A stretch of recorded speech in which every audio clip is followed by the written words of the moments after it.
Estamos aquí en ITESO, Universidad Jesuita de Guadalajara, en el que hemos tenido unos días de una actividad académica, un coloquio, en el que algunos académicos de gran reconocimiento y prestigio nos han acompañado para reflexionar en torno a un fenómeno que la humanidad ha vivido, sobre todo a partir del siglo XVI, y cómo la Compañía de Jesús se ha insertado, se ha adaptado o ha dialogado o confrontado con ese fenómeno desde este siglo XVI. Y se aprovechó la visita de uno de nuestros invitados, el doctor Serge Grusinski, para poder hacer una entrevista a la revista Encartes, que es la que también ha demostrado gran interés en este tipo de temas.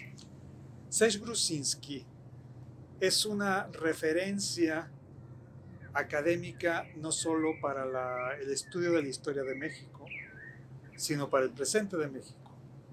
Y muchas de sus obras son un clásico ya en el mundo académico, y para no hacer una presentación larguísima, porque es, vaya, una autoridad en varios de los temas que a la academia le han interesado durante mucho tiempo. Serge Grusinski comenzó a estudiar, como él mismo nos ha compartido, la historia de México, este país más bien, hace 50 años, ¿no? Hace 50 años comenzó su inquietud académica, su deseo de comprender no solamente un país, sino comprender otras partes, incluso comprender su propio entorno, su crecimiento, y en el fondo comprender en la medida de lo posible, como muchos deseos académicos, la realidad y nuestros contextos. En ese largo caminar de Serge Grusinski está el fenómeno de la mundialización en sus investigaciones, en sus intereses. Hace tiempo él publicó un libro que incluso se llevó como parte de un seminario, su elaboración ya hace algunos años, Las cuatro partes del mundo, y que de alguna manera retomaba y daba una se demostraba y se veía las grandes interacciones que empiezan a suceder entre cuatro continentes a partir del siglo XVI. Este proceso de mundialización, Serge, muchas gracias por estar aquí, Serge, ha sido visto desde enfoques distintos, ¿no? La mundialización, la famosa globalización o mundialización. Para algunas personas han sido un proceso de enriquecimiento. Quizá otras personas, otros académicos a lo largo de la historia han visto una serie de repercusiones a veces no tanto positivas. Y sé que es un tema muy amplio, pero haciendo un balance, una síntesis de un acontecimiento que nos abarca a todos. ¿Qué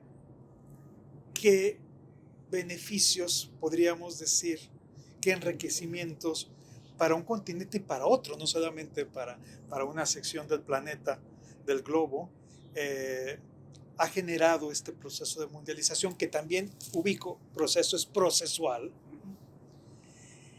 ¿Qué riesgos ha habido también que conlleva cualquier fenómeno desde el siglo XVI, o cómo pasa esto en el siglo XVI? Yo creo que una primera idea que siempre yo creo importante es, por lo general la gente piensa mundialización, globalización, ve este fenómeno o bien con la caída del muro de Berlín o bien antes siglo XIX. Yo creo que para mí, he visto desde Europa, la primera mundialización es una mundialización que tiene lugar en el siglo XVI, tal vez a finales del siglo XV, con la expansión ibérica, o sea, con los barcos lusos, los barcos castellanos. Entonces es una primera cosa, es un fenómeno absolutamente conectado con la modernidad, lo que se llaman los tiempos modernos. Dos, es un fenómeno que va a cambiar poco a poco, a través de los siglos, la mundialización siglo XVI e ibérica, conectada siempre con la expansión europea, expansión de Portugal, de Castilla, después con Holanda, con Francia, con Inglaterra, tomará otras formas y obviamente el siglo XIX con la revolución industrial, el capitalismo, tendremos otro salto más y actualmente vivimos una mundialización o globalización que tiene mucho que ver con la revolución técnica, que la digitalización del mundo. ¿Qué decir sobre este proceso de mundialización? Yo diría que de manera negativa o positiva es sobre todo un cambio profundo de los horizontes humanos. Eso quiere decir que un número cada vez creciente de europeos, pero también de amerindios, aquí, de asiáticos, de africanos, van a circular sobre los océanos y sobre todo encontrarse en otros medios, en otras sociedades. Estas experiencias múltiples son a la vez experiencias colectivas, o sea, cuando hablamos de conquistadores, cuando hablamos de la Compañía de Jesús, o sea, es una empresa colectiva religiosa, puede ser una empresa económica, material, con las rutas marítimas. Son también, y yo creo que es fundamental para hoy en día, experiencias individuales, sumamente difíciles y sumamente ricas. Experiencias que son muy distintas según se trata de un conquistador, de un misionero, o bien no debemos olvidar de un esclavo africano. O sea, millones de africanos tuvieron que trasladarse de África para el continente americano, también de África para Goa, porque los portugueses importaban esclavos negros también en la India de Portugal. Entonces hay una multiplicación de vivencias de gente que tiene que aprender a vivir entre varios mundos, que aprender a adaptarse. Y si no se adapta, esa gente desaparece. Eso quiere decir concretamente convivir con otras religiones, con otras comidas, con otros paisajes, con otros climas. Y en ese sentido lo que empieza el siglo XVI es muy llamativo porque refleja mucho, ya anuncia, anticipa lo que estamos viviendo. O sea, hoy en día tenemos que desarrollar esta capacidad sumamente difícil de pasarnos de un mundo a otro, de entender una geopolítica que es planetaria. Y en este contexto, hablando de la Compañía de Jesús, es importante pensar que mundialización ibérica, siglo XVI. Compañía de Jesús, siglo XVI. Y creación ibérica, castellana, ¿no?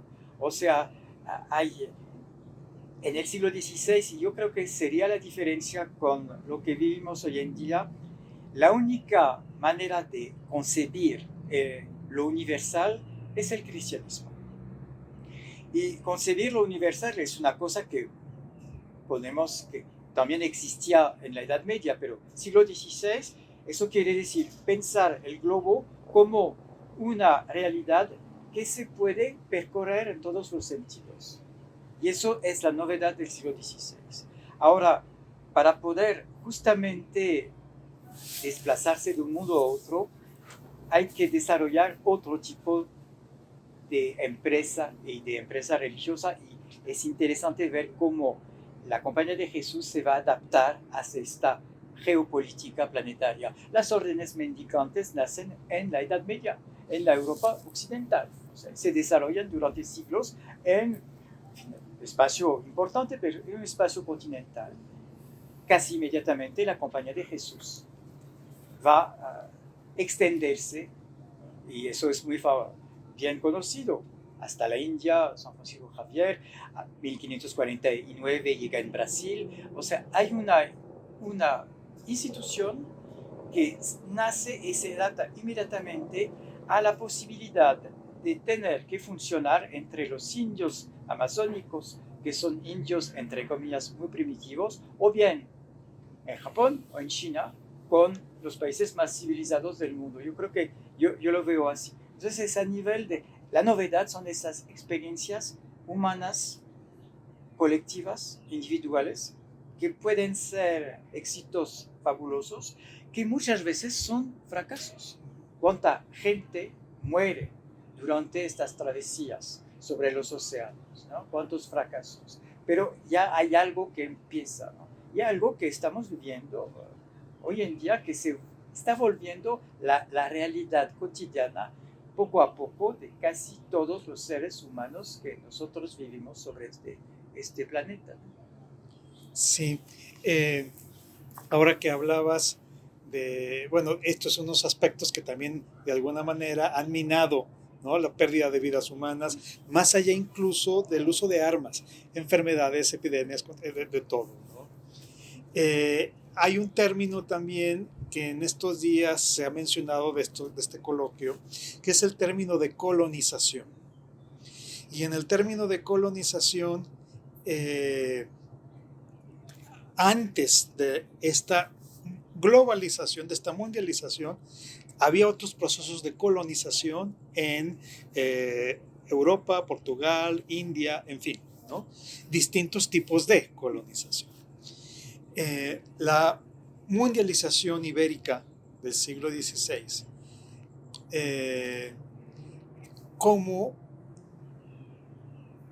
¿cuáles son los aspectos colonizadores de esta mundialización? ¿Sí? Y cómo entender esta colonización que también en el mundo académico actual es debatida, es discutida, ¿sí? ¿Cómo lo consideras? Yo creo que tenemos que pensar este concepto, esta problemática a partir del caso mexicano. ¿Qué pasa en México? Hay colonización, pero hay una cosa mucho más importante que es la creación de una sociedad colonial. Una sociedad colonial, eso quiere decir la exportación de instituciones europeas, civiles, eclesiásticas, muy lejos de Europa. Y la coexistencia en el mismo espacio de gente que son amerindios, los indios, los indígenas, de gente que son europeos, de africanos y rápidamente de asiáticos. O sea, hay dos cosas. Por una parte, crear algo que nunca existió, o sea, una sociedad colonial.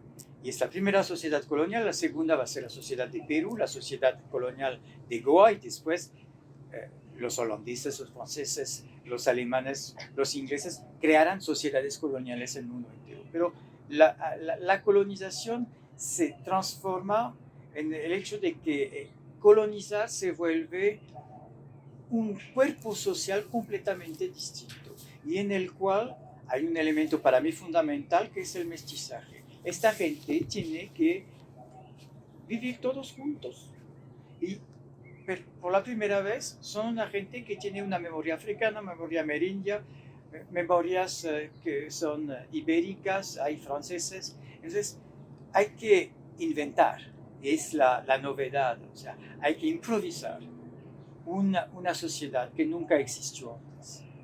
Y eso es la colonización ibérica, es la colonización dentro de la globalización. Y yo diría más, porque para mí es importante eso, es una cosa muy sencilla, muy obvia, ¿no? Aparece esta noción de local. O sea, cuando aparece el mundo global, el espacio donde vivimos se vuelve un espacio local. Ese quiere decir que es un espacio que se define a partir de otra cosa, que está afuera. Por ejemplo, para hablar concretamente, las decisiones para la sociedad mexicana se toman en la metrópoli, o sea, del otro lado del océano. O sea, es un poder que funciona a través del Atlántico.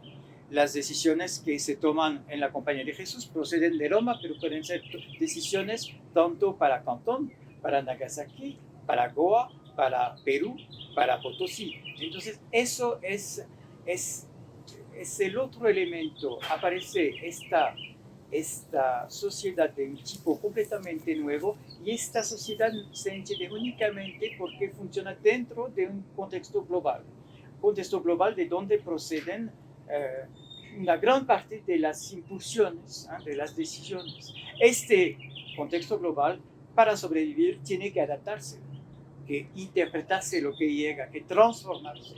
O sea, es esta tensión y es lo que vivimos hoy en día entre una realidad local y todo lo que nos llega del mundo global, ¿no? Y eso lo vemos funcionar a partir del siglo XVI y otra vez. Por eso es la peculiaridad de la historia mexicana. Eso empieza de veras a funcionar aquí, en el mundo mesoamericano, en la Nueva España. Esta dinámica fundamental entre local y global dentro de un mundo que es un mundo colonial, pero este mundo mestizo finalmente también para un europeo es la realidad europea de hoy en día. O sea, el hecho de convivir en la misma tierra con gente que viene de África, de Asia, lo que era típicamente mexicano, peruano, americano, hoy en día es la realidad de mi continente y de mi sociedad. Sí, en estas realidades has estado cerca los últimos años investigando, ubicando también el caso portugués en Brasil, el caso de Brasil. Y desde la observación de prácticas religiosas,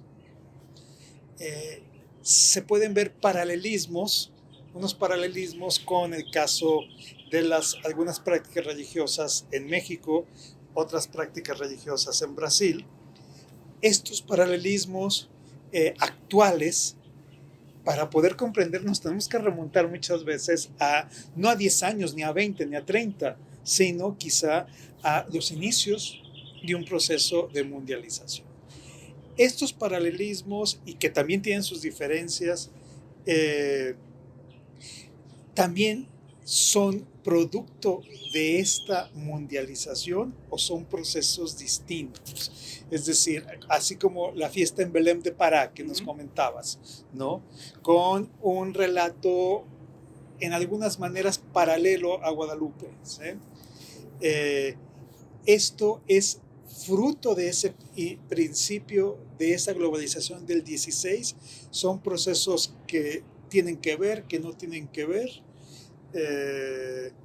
o es algo que se fue dando necesariamente. ¿Cómo lo ves tú desde el presente actual, ¿no? Yo diría desde el presente actual que tanto en México la fiesta de la Virgen de Guadalupe como la fiesta de la Aparecida o de la Virgen de Nazaret en Brasil son finalmente hoy en día los testimonios de esta mundialización ibérica. La mundialización ibérica tiene una cosa que nosotros ya conocemos hoy en día, o sea, la dinámica del imaginario es una dinámica cristiana, o sea, el cristianismo y el cristianismo de la misión tiene la idea de transformar a los indígenas, de transformarlos en cristianos. Eso es el catolicismo, porque eso no sucede en la parte protestante. Transformar los indios en cristianos, eso quiere decir desarrollar unos mecanismos extraordinarios de integración. La religión, el cristianismo, no es únicamente un credo o el hecho de aceptar una serie de creencias, es un modo de vida. O sea, el catolicismo define también la posición de la mujer, formas de familia, de sexualidad, toda una serie de comportamientos, relación entre sexos. Entonces, en el paquete, digamos, de la mundialización ibérica viene toda una serie de elementos destinados a incorporar a los que no son europeos.